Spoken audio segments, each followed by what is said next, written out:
A partir de um convite da reitora da Universidade Católica Portuguesa, Isabel Capeloa Gil, o artista João Louro desenvolveu uma obra site-specific para a empena do edifício das Faculdades de Ciências Humanas, Direito, Teologia e Escola de Enfermagem.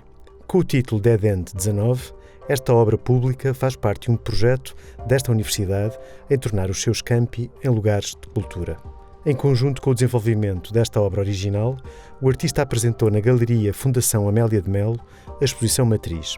As duas obras dão continuidade ao interesse deste artista pela linguagem enquanto elemento importante do seu trabalho artístico. Na linguagem, interessa-lhe sobretudo explorar o momento em que os elementos do alfabeto, enquanto matrizes criadoras das palavras, estão em suspenso. E não há palavras, não há significados, não há denotação, e se intensifica a proximidade da palavra com a voz, o corpo e a sensibilidade humana. O projeto Matriz pode-se dividir em duas partes e uma é consequência da outra.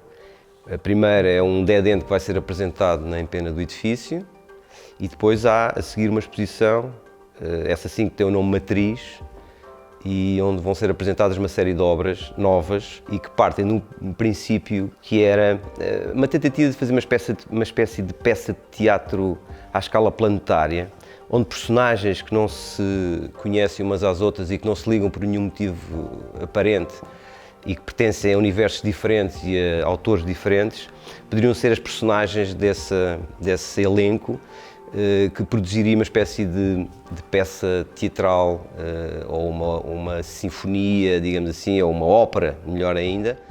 A família de obras que João Louro tem vindo a desenvolver desde 2002 e a que chama Dead End usam a linguagem material e formal das placas de trânsito tão comuns em todas as nossas autoestradas. Mas no caso das obras deste artista, em vez de lugares geográficos e limites de território, juntam-se nessas placas nomes de escritores, filósofos, poetas, que surpreendentemente ficam juntos. Os dead ends são sempre obras especulativas em que o processo de leitura não é determinado pelo autor. É uma coisa que me preocupa há muito tempo, já o faço com os blind images. Os dead ends também seguem esse sentido, em que a informação que é contida nele é, de alguma forma, colocada para que possa ser lida pelo espectador e no fundo, são essas interpretações que permitem escapar desse dead end, desse beco sem saída.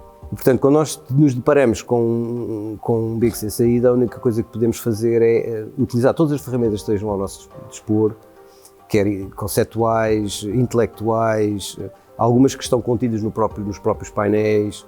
Todas elas são ferramentas fundamentais para se ultrapassar, digamos assim, esse dead end.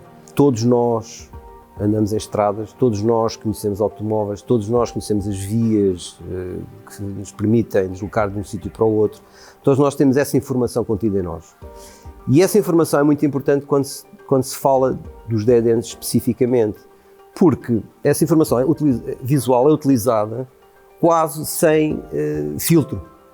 Os dead ends são obras que são muito parecidas com as placas de autoestrada, têm tudo o que uma placa de autoestrada tem, apenas tem a alteração nos seus conteúdos. E, portanto, quando alguém se depara com um dead end, a primeira coisa que faz é interpretar como sendo um objeto conhecido. Portanto, é um objeto que já viu outras vezes e, portanto, não é estranha a sua leitura.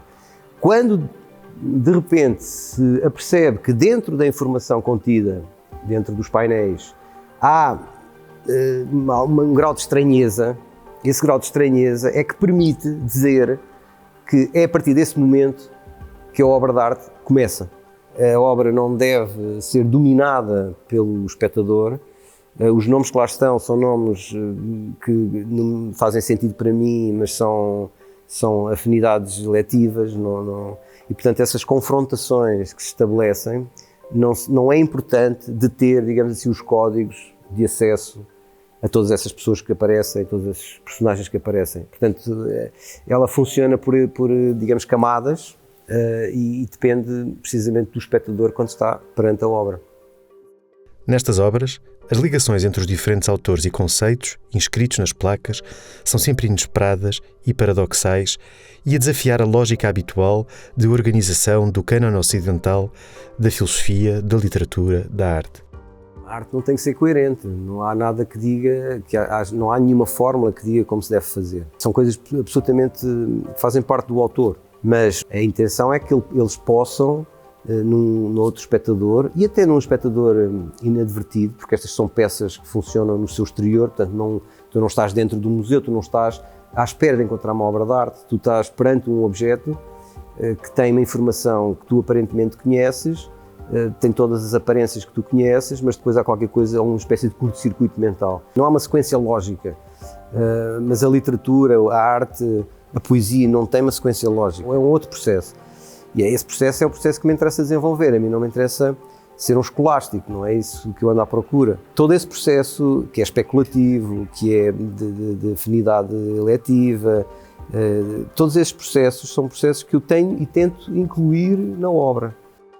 Em conjunto com os nomes e as palavras desenhados nestas obras, as cores com que o artista compõe estes universos intelectuais e visuais são determinantes enquanto fortes elementos estéticos de composição pictórica.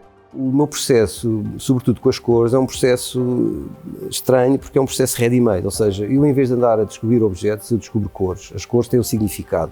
O amarelo torrado era o cachorro que eu comia com mostarda no corte de ténis quando tinha 12 anos. E todos eles têm uma ligação. Portanto, é uma espécie de processo que faz uma espécie de um vocabulário, criam uma espécie de vocabulário. Portanto, elas também não são aleatórias, elas fazem parte de um acervo que tem uma função, digamos assim, em mim, que remete para determinadas circunstâncias e que, de alguma forma, foram retiradas do contexto e foram gravadas como material que possa produzir sentido. A exposição matriz parte da premissa que o alfabeto é, desde a sua origem, um espaço infinito de possibilidades. Uma potência de significados que não nos são dados à partida, mas que devem ser conquistados através de formas diferenciadas de conjugação e criação. As palavras são combinações que não são princípios de descrição ou de demonstração de conceitos, imagem ou formas, mas são elas mesmas lugares de criação.